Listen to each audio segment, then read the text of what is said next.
Hey, what's up everyone? Today we are going to talk about basic rune dungeons, in this case, Green Spider's Nest, Forgotten Earth Shrine and Irlandis' Cave.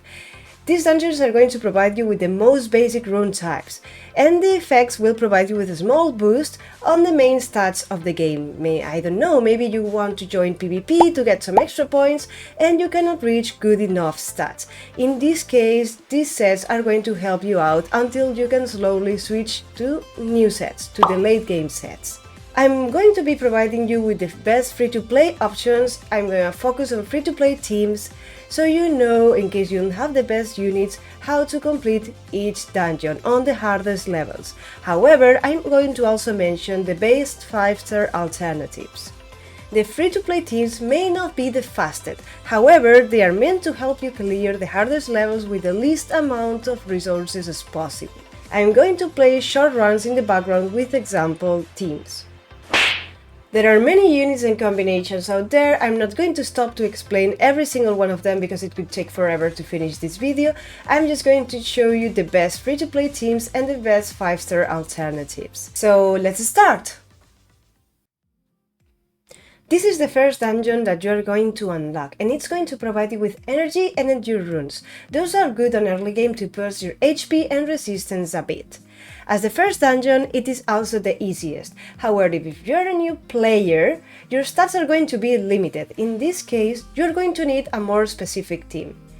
And this is going to be where knowing the boss mechanics is gonna be useful to you, because it's going to give you a basic idea of what units you can use to beat this dungeon. The Queen Spider is going to deal damage based on the target's defense. This means that the greater your defense, the higher the damage you are going to receive. She will also apply poison and release spiderlings that will also apply poison. Be careful with that because the boss also deals extra damage based on the number of dots that you have.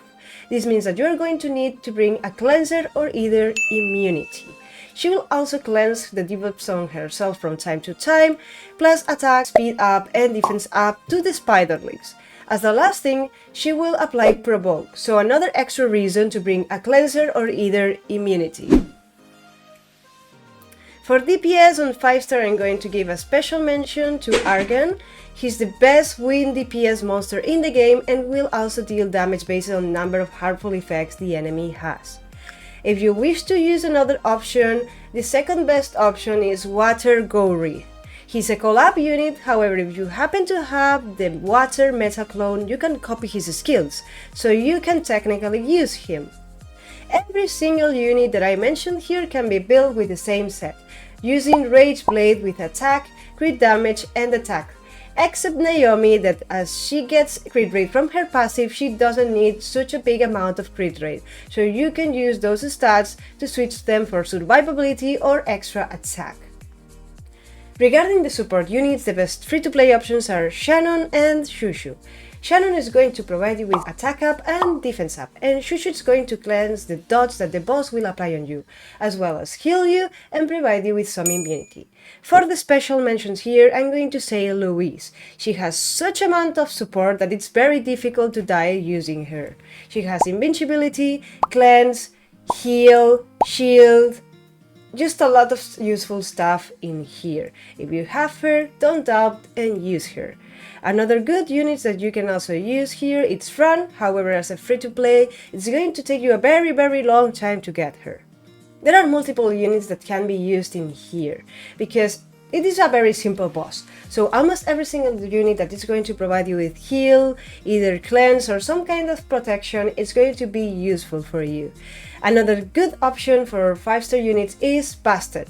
Bastet doesn't have any type of heal, but she has shield and attack buff, so if you happen to have enough damage, she's gonna be a good option. However, keep in mind that I do not recommend that you use any type of fire unit. This is because the boss will deal extra damage to those fire units and she will also receive less damage from those fire units, so I do not recommend that for early game. Every unit that I mentioned here can be built the same way, using HP or defense on slots 2, 4 and 6 and using energy or guard sets. Mainly energy sets, you can also use some endure sets.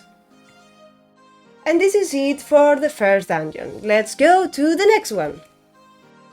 This boss is slightly more difficult because it deals more damage than the previous one, and it can be more challenging for new players. In fact, some of his attacks will deal damage that penetrates the target's defense, so please be careful with that. The runes that you're going to be able to obtain in this dungeon are Fatal and Guard, that will increase your attack and your defense.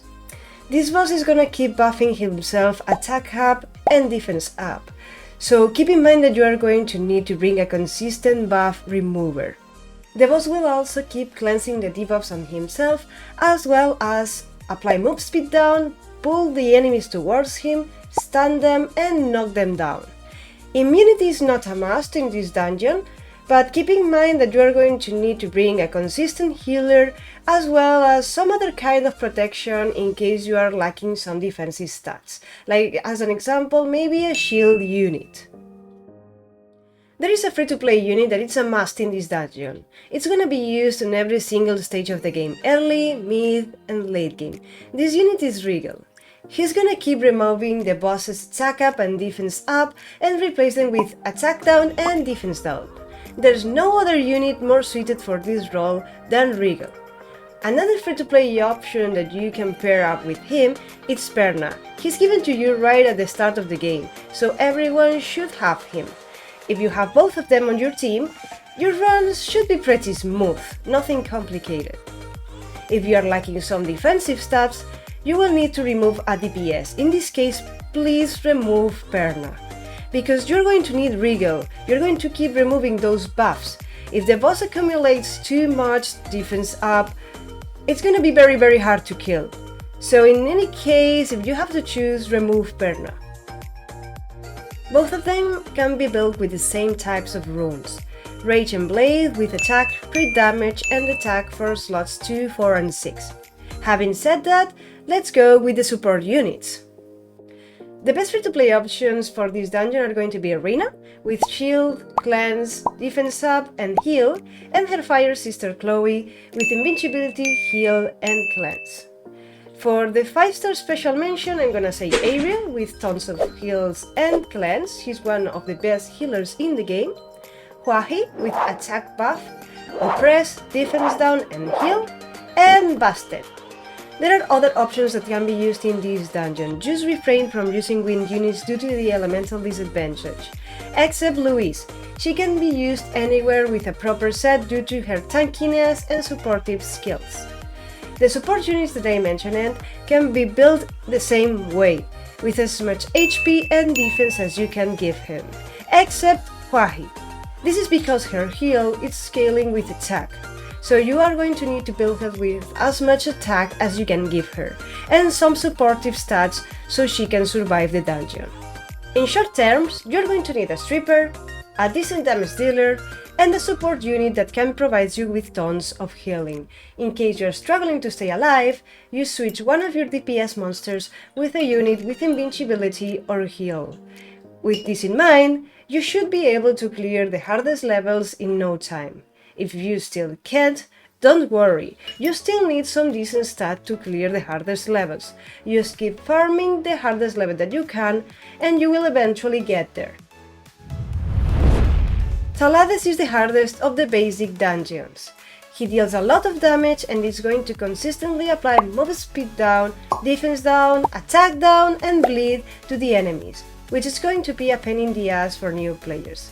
He will also keep buffing himself, crit rate up and crit damage up, and some of his skills are even going to provide him with unremovable crit damage up, so the longer the battle lasts, the more damage he's going to deal. You want to kill him as soon as possible. Additionally, every time your HP or a unit's HP falls below a certain ratio, he's going to stun and one-shot that unit, so you want to keep everyone healed up. And the last thing that you need to know about this boss is that if he doesn't have any dots on him, he's gonna get a level 10 damage taken down buff. And it's gonna be very hard to kill if that happens, so please bring a dots unit. The best free-to-play DPS option for this dungeon is going to be Perna. He will apply damage taken up to the boss, penetrate the boss's defense, and also has elemental advantage. However, as you can see, he does not apply dots. so you will need to pair him up with a unit that applies dots. In this case, the best free-to-play option is Igmanodon. He's given to you during the story quest and will also apply crit rate down, block beneficial effects, and poison.